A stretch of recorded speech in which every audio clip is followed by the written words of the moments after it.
दोस्तों, महाभारत के युद्ध में कौन सा योद्धा किस देवता अथवा राक्षस का अंश था, यह बहुत कम ही लोगों को पता है। तो आज हम इस वीडियो में बताएंगे कि आखिरकार कौन सा योद्धा किस देवता का अंश अथवा अवतार था। आप देख रहे हैं स्पिरिचुअल हिस्ट्री। अगर वीडियो अच्छी लगे तो वीडियो को लाइक करें तथा चैनल को सब्सक्राइब अवश्य करें। दोस्तों, यह प्रसंग महर्षि वेद व्यास द्वारा रचित महाभारत के आदि पर्व से लिया गया है। भगवान परशुराम ने क्षत्रियों का 21 बार पृथ्वी से संहार कर इस पृथ्वी को क्षत्रिय विहीन कर दिया था तथा इसके पश्चात वे महेंद्र पर्वत पर तपस्या करने चले गए थे। क्षत्रियों के संहार के पश्चात उदार तपस्वी त्यागी ब्राह्मणों के द्वारा क्षत्रियों की वंश की रक्षा की गई। कुछ ही दिनों बाद पुनः क्षत्रिय राज्य की स्थापना हो गई। अब क्षत्रिय धर्म पूर्वक प्रजा पालन करने लगे। राजा लोग काम, क्रोध और उसके कारण होने वाले दोषों को छोड़कर धर्मानुसार शासन एवं जनता का पालन करने लगे। उस समय पर वर्षा होती, बचपन में किसी की मृत्यु नहीं होती, युवा अवस्था के पूर्व किसी को भी स्त्री संसर्ग का ज्ञान नहीं होता था। क्षत्रिय बड़े बड़े यज्ञ करके ब्राह्मणों को दक्षिणा देते तथा ब्राह्मण वेदों का पाठ करते। सभी लोग अपने वर्ण और आश्रम आदि के अधिकारानुसार अपना अपना काम करते। किंतु कुछ समय पश्चात क्षत्रियों में राक्षस उत्पन्न होने लगे। वे न केवल मनुष्यों में बल्कि बैलों में, घोड़ों में, गधों में, ऊंटों में, भैंसों में और मृगों में भी पैदा हुए। उन्होंने तरह तरह के रूप धर कर पृथ्वी को भर दिया और सारी प्रजा को सताने लगे। इसके भार से पीड़ित होकर पृथ्वी ब्रह्मा जी के पास गई। उस समय पृथ्वी इतनी भयाक्रांत हो रही थी कि शेषनाग, कच्छप और दिग्गज भी उसे उठाने में असमर्थ हो गए थे। तब प्रजापति भगवान ब्रह्मा जी ने पृथ्वी से कहा कि हे देवी, तू जिस कार्य के लिए मेरे पास आई है उसके लिए मैं सभी देवताओं को नियुक्त करूंगा। इतना आश्वासन मिलने के पश्चात पृथ्वी वापस लौट गई। इसके पश्चात ब्रह्मा जी ने सभी देवताओं, गंधर्वों एवं अप्सराओं को आदेश दिया कि वे अपने अपने अंश से पृथ्वी पर अलग अलग रूपों में अवतार ले और पृथ्वी के भार का हरण करे। सब देवताओं ने ब्रह्मा जी के सत्य, हितकारी एवं प्रयोजन अनुकूल वचन को सुनकर उसे स्वीकार किया। इसके पश्चात सभी देवता वैकुंठ में जाकर भगवान विष्णु की स्तुति किए तथा उनसे पृथ्वी पर अवतार लेने का आग्रह किया, जिसे नारायण ने भी सहर्ष स्वीकार कर लिया। इसके पश्चात सभी देवता विभिन्न रूपों में पृथ्वी पर अवतार लेने लगे। वे बचपन में ही इतने बलवान थे कि राक्षस उनका बाल विवाह का नहीं कर सकते थे। अब यहाँ पे विस्तार से चर्चा करेंगे कि कौन से देवता अथवा राक्षस ने किस रूप में जन्म लिया। भगवान नारायण के अवतार श्री कृष्ण हुए तो वहीं इंद्र के अंश अर्जुन, सूर्य के पुत्र यमराज के अंश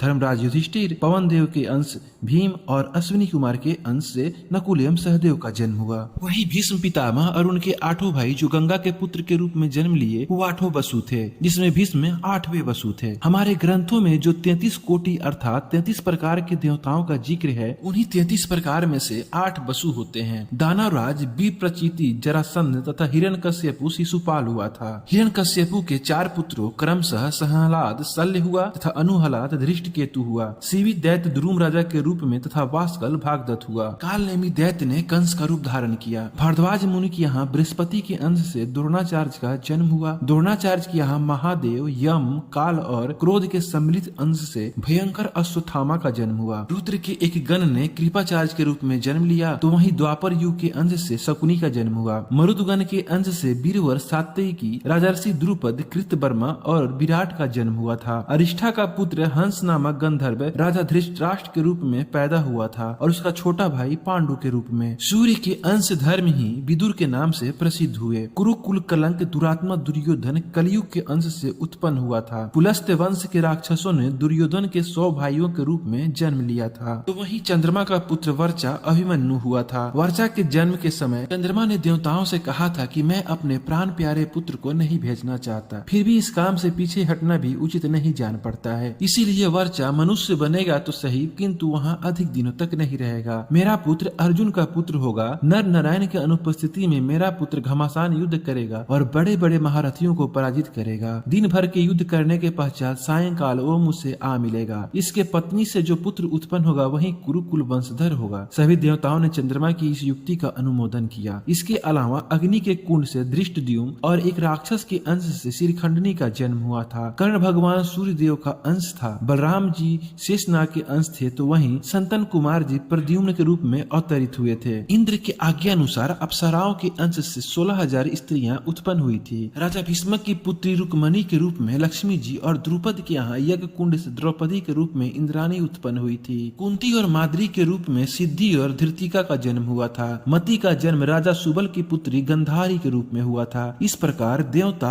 असुर, गंधर्व, अप्सरा और राक्षस अपने अपने अंश से मनुष्य के रूप में उत्पन्न हुए थे। अगर यह जानकारी आपको अच्छी लगी हो तो वीडियो को लाइक तथा चैनल को सब्सक्राइब करें तथा ऐसे ही ऑथेंटिक वीडियो बनाने के लिए हमें मोटिवेशन मिलता रहे।